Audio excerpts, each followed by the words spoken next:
Amém. Que a graça e a paz do nosso Senhor e Salvador Jesus Cristo esteja com todos, aqueles que estão aqui, também aqueles que estão em casa nessa noite. Que Deus venha estar abençoando a vida de cada um.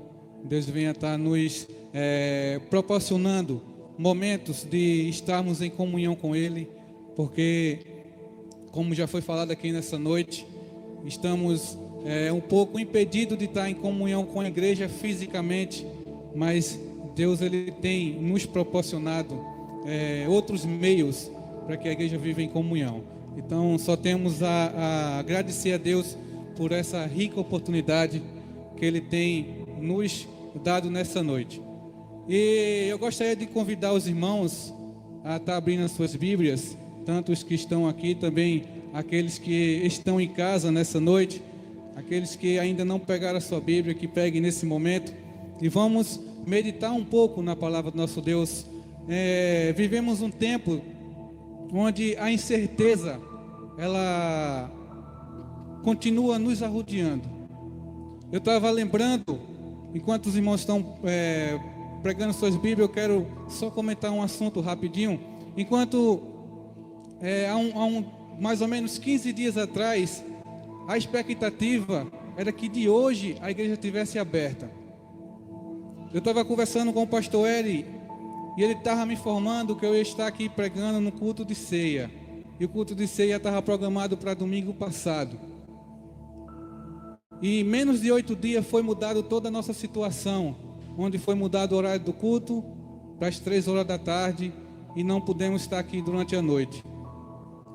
E mais uma vez, o governo lançou um decreto onde proibiu todo o funcionamento de igreja no final de semana.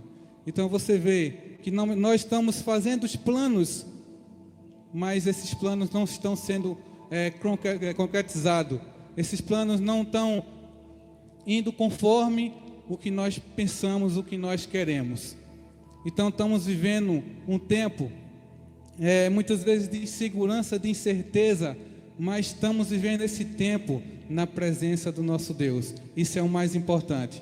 E eu gostaria de convidar toda a amada igreja, aqueles que estão aqui, aqueles que estão ao alcance desse som, em seus lares, que estão vendo a sua live, está assistindo a live nesse momento, que abra suas Bíblias no livro de Lucas, no capítulo 12, o versículo, ao começar do 13. Lucas 12, o versículo ao começar do 13, vamos ler até o versículo 21. É uma passagem bem conhecida, eu creio que vários pastores, vários pregadores, vários irmãos já pregaram em cima desse texto, mas já faz algum bom tempo que Deus ele vem me incomodando com esse texto, com essa passagem, que vai falar sobre o rico insensato, ou sobre o rico louco. E eu gostaria de ler juntamente com a igreja, que diz assim no versículo 13: E disse-lhe um na multidão: Mestre, meu irmão, diz a meu irmão que reparta comigo a herança. Mas ele disse-lhe: Homem, quem me pôs a mim por juiz ou repartidor entre vós? E disse-lhe: Acautelai-vos e guardai-vos da avareza, porque a vida de qualquer não consiste na abundância do que possui. E propôs-lhes uma parábola dizendo: A herdade de um homem rico tinha produzido com abundância. E arrazoava ele entre si, dizendo: Que farei? Não tenho onde recolher os meus frutos. E disse: Farei isto: derrubarei os meus celeiros e edificarei outros maiores, e ali recolherei todas as minhas novidades e os meus bens. E direi à minha alma: Alma, tem depositado muitos bens para muitos anos. Descansa, come, bebe e folga. Mas Deus lhe disse: Louco, esta noite pedirão a tua alma o que tens preparado. Para quem será? Assim é aquele que para si ajunta tesouros e não é rico para com Deus. Amém? Que cada um nessa noite venha assim meditar nesse texto, nessa passagem, o qual o Senhor Jesus, Ele nos chama a atenção para que nós possamos viver um tempo de comunhão com Deus, para que nós possamos viver um tempo dedicado unicamente a Deus. Aqui nessa passagem nós vemos que em meio a uma multidão, lá no versículo 1 do capítulo 12, o qual a gente está lendo, vai dizer assim: ajuntou-se entretanto muitos milhares de pessoas, de sorte que se atropelavam uns aos outros, e começou a dizer aos seus discípulos. Esse primeiro ponto, quando Jesus ele estava falando a essa parábola, havia uma multidão de milhares de pessoas que estavam ao seu redor. Havia muita gente que estava ao seu redor, muitos interessados em ver os seus milagres, muitos interessados em simplesmente ver o que estava acontecendo ali, e outros interessados em escutar a palavra do Senhor Jesus Cristo. No versículo 13 do mesmo capítulo, a gente vai ver que estavam ali em meio à multidão, enquanto Jesus estava ali pregando a palavra da salvação, onde ali Jesus estava ensinando como deveria naquele momento estar agindo aquelas pessoas. Na multidão se levantou e disse assim: mestre, diz a meu irmão que reparta os bens comigo. O que quero trazer para essa noite para cada um de nós: muitas vezes estamos em meio a uma multidão que está correndo atrás de Cristo, que está correndo atrás de algo, mas não estamos enxergando realmente quem Jesus Cristo é em nossa vida. Aquele homem naquele momento ele não estava interessado em escutar as palavras de Jesus. Aquele homem naquele momento não estava interessado em se alimentar espiritualmente, mas o seu pensamento estava lá na herança, estava naquilo que estava lá com seu irmão, que muitas vezes aquele irmão não queria repartir com ele. Mas Jesus, naquele momento ele repreende aquele homem. Naquele momento ele repreende e pergunta: quem foi que me pôs diante de ti como juiz ou como repartidor de algo? E aí Jesus ele começa a falar no 15, vai dizer assim: acautelai-vos e guardai-vos da avareza, porque a vida de qualquer não consiste na abundância que ele possui. Muitos hoje se encontram dessa forma, confiando naquilo que possui, confiando naquilo que tem, confiando muitas vezes na sabedoria humana, e não está confiando no Senhor Jesus Cristo. Uma realidade o qual a igreja vem vivendo nesses últimos dias. E Jesus em seguida ele começa a falar e lhe propõe uma parábola, o qual nós acabamos de ler, onde um rico já tinha muitos bens e ali ele começou a produzir muito mais e não tinha aonde guardar, como a gente acabou de ler aqui. E ele começa a pensar: o que é que eu vou fazer para guardar os mantimentos os quais eu produzi? Aonde eu vou colocar? E naquele momento ele pensa: vou derrubar aquilo que eu já tenho e vou fazer bem mais, bem maior, para depositar aquilo o qual eu produzi, aquilo o que eu ganhei. E Jesus começa a falar mais na frente, quando ele chega a expressar assim, ele começa a colocar a sua confiança naquilo que ele tinha e diz: minha alma descansa, porque tu já tens o bastante por muitos anos. Descansa, tu não vai precisar mais trabalhar. Agora só é folgar, só é ficar de boa, como numa linguagem popular. Mas em seguida Deus ele fala com aquele homem. Lá no versículo 20 vai dizer assim: mas Deus disse: louco, esta noite pedirão a tua alma, O que tens preparado? Para quem será?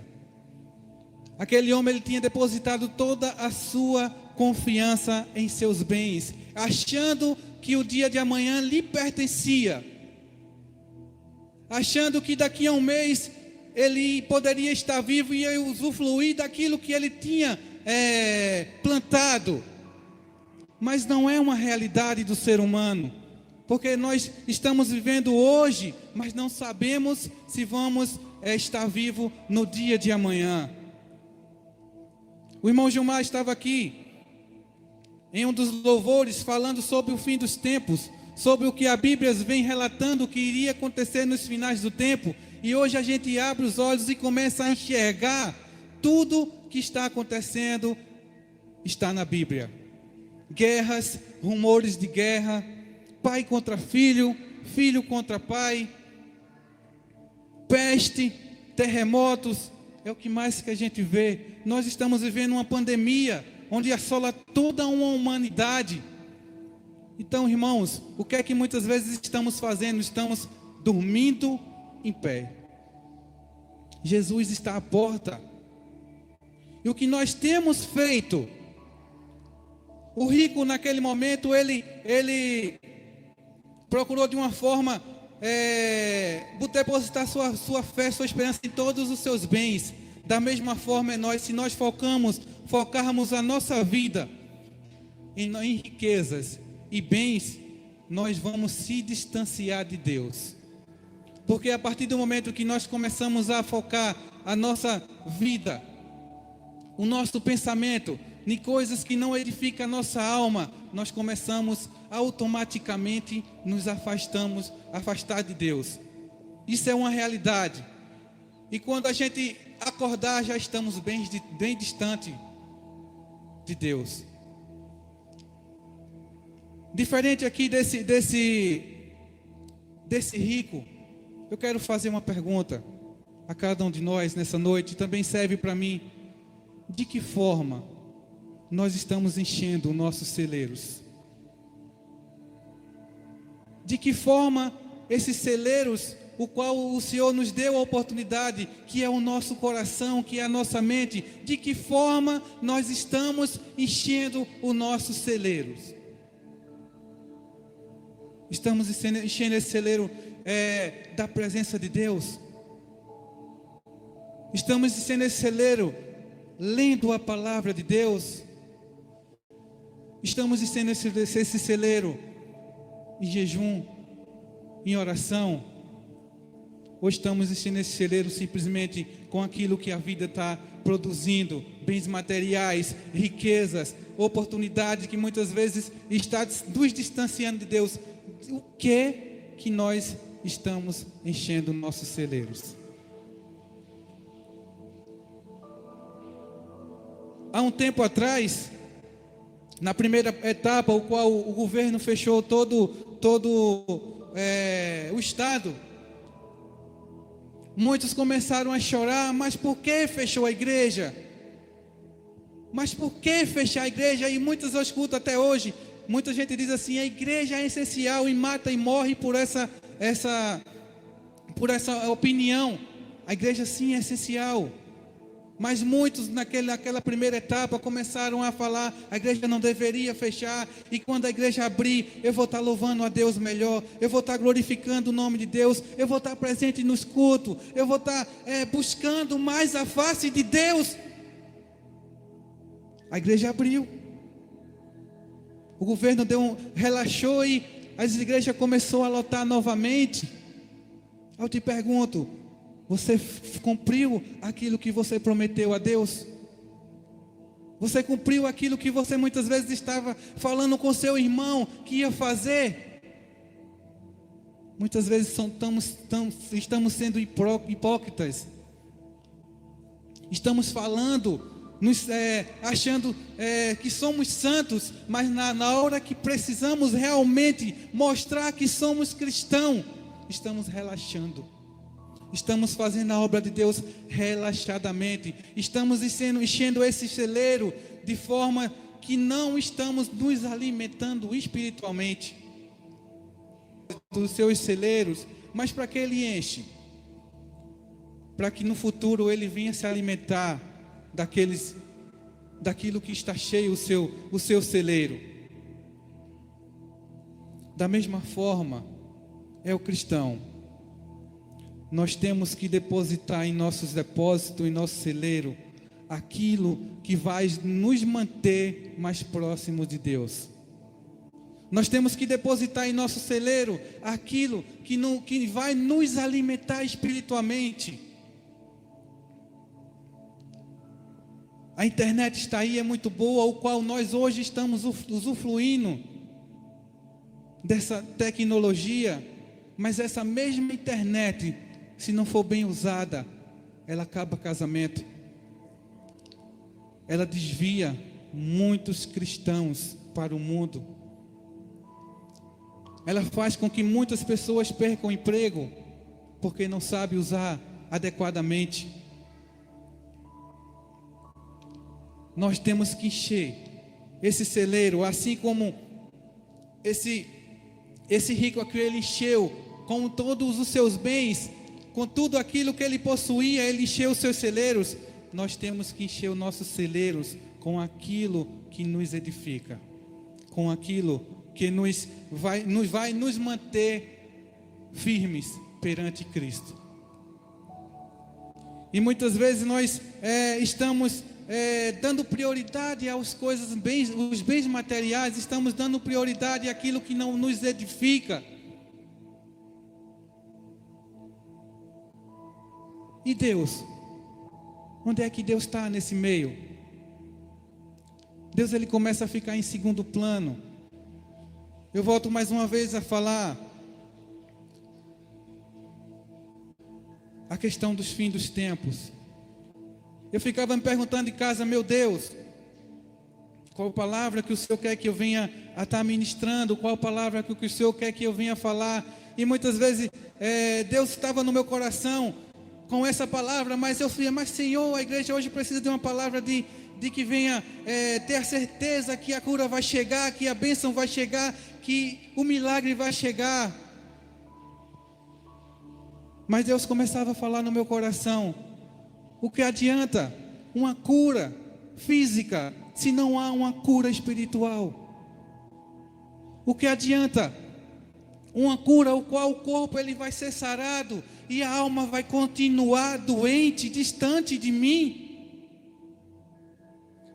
Deus, ele nos deu a oportunidade de estarmos servindo a Ele. E essa oportunidade tem que ser exercida com excelência, com dedicação, não de toda forma, não de todo jeito, não achar que o jeito que eu estou exercendo é o certo, mas temos que exercer com excelência aquilo que Deus colocou em nossos corações, seja para tocar, seja para louvar, seja para ministrar, seja simplesmente para estar limpando o banco, para estar varrendo o chão da igreja, mas faça com excelência, faça com dedicação, porque Deus ele nos proporcionou.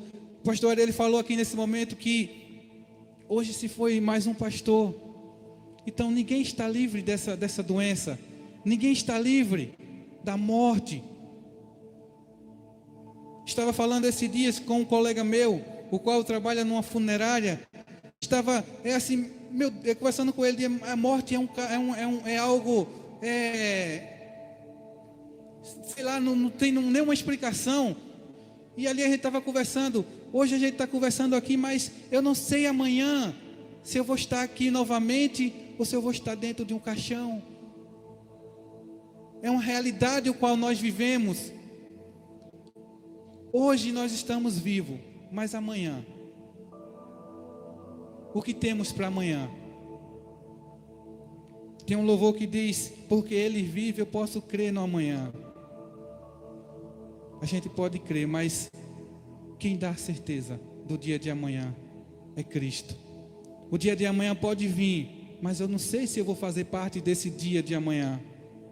Então temos que viver hoje com excelência, glorificar a Deus, porque o salmista, ele vai dizer assim, este é mais um dia que fez o Senhor, regozijemo-nos e nos alegremos nele, não nas coisas materiais, não nos bens materiais, não aquilo que satisfaz o meu corpo, satisfaz a minha mente, mas temos que nos regozijar naquilo que nos alimenta espiritualmente. A nossa vida aqui nessa terra é passageira. Nós estamos vivendo esse tempo terrível, mas temos que lembrar aquilo que ele tinha guardado no seu celeiro. E lá no versículo 21 vai dizer assim: assim é aquele que para si ajunta tesouros e não é rico para com Deus. Você se preocupa tanto com os bens materiais, com aquilo que a traça corrói, com aquilo que o ladrão rouba, achando-se que está rico, que está bem de vida, que está bem financeiramente, mas muitas vezes para Deus você é um pobre. Você muitas vezes não tem nenhum valor, porque você está depositando a sua fé unicamente naquilo que é passageiro. Eu estava essa semana vendo uma ilustração, o qual falava, não está na Bíblia, mas falava assim, a respeito de duas mulheres. Uma era patroa e a outra era empregada. E chegou um tempo que as duas, a empregada era aquela que se dedicava, que buscava a face de Deus, buscava fazer aquilo conforme Deus queria, enquanto a sua patroa vivia de todo jeito, de toda forma, ela se confiava naquilo que ela possuía. E chegou um tempo que as duas vieram a morrer. Mas a história fala, mas não vou dizer, não é bíblica, não está na Bíblia, mas é uma ilustração. E naquele momento que as duas chegam ali no céu, elas foram andar. E ali, quando chega um certo momento, num certo local, existia várias casas, várias mansões. E chega um momento que quando ela para um pouco e olha uma mansão, e ela achou muito bonita e fez: eu acho que essa aqui é a minha, porque eu tinha muitos bens na terra, essa mansão aqui ela vai ser a minha. E o rapaz que estava com ela naquele momento diz assim: não, essa aqui era da sua empregada. Ela: oxê, se essa é da minha empregada, a minha vai ser muito maior, vai ser muito melhor. E aí quando ela chega mais na frente, o mesmo rapaz olha para ela: nada que servia a mim tem uma mansão e eu simplesmente com uma casa. E aquele rapaz, ele chega a dizer assim, é porque tudo que era construído aqui no céu era mandado lá da terra. E a empregada, ela mandava o seu melhor. Ela mandava aquilo que ela tinha de melhor. Enquanto a patroa, ela mandava o resto que sobrava. Mandava aquilo que não servia para ela, estava mandando. Aí você vê: não ajunteis tesouro na terra, onde a traça e corrói, onde o ladrão mina e rouba, mas juntais tesouro no céu, onde a traça não corrói, onde o ladrão nem mina nem rouba. É uma realidade. Nós temos que estar vivendo conforme Deus, Ele quer que nós vivemos, mas não conforme nós pensamos em viver. Nós temos que depositar nossa esperança não em bens materiais, porque, como já foi falado, o dia de amanhã não pertence a nós, o dia de amanhã pertence a Deus. Então temos que viver uma vida piamente no nosso Senhor Jesus Cristo. Pastor Valdeci, essa semana passada, a gente lá na congregação, e ele falava de algumas coisas que ele estava planejando fazer depois da sua aposentadoria, mas ele parou um pouco e analisou que hoje, tudo aquilo que ele planejou, ele não conseguiu fazer, porque os homens ele planeja, mas quem dá a resposta do coração é Deus. Então, deposite a sua confiança no Senhor. Encha o seu celeiro daquilo que vai edificar a sua vida. Encha o seu celeiro daquilo que vai edificar a sua casa. Encha o seu celeiro daquilo que vai edificar a sua família. E espere no Senhor. Amém? Que o nosso Deus, Ele continue nos abençoando e continue nos dando a certeza da salvação, porque a salvação só vem através de Jesus Cristo. A esperança só há através de Jesus Cristo. Que o nosso Deus, Ele continue nos abençoando e continue nos dando essa esperança. Amém?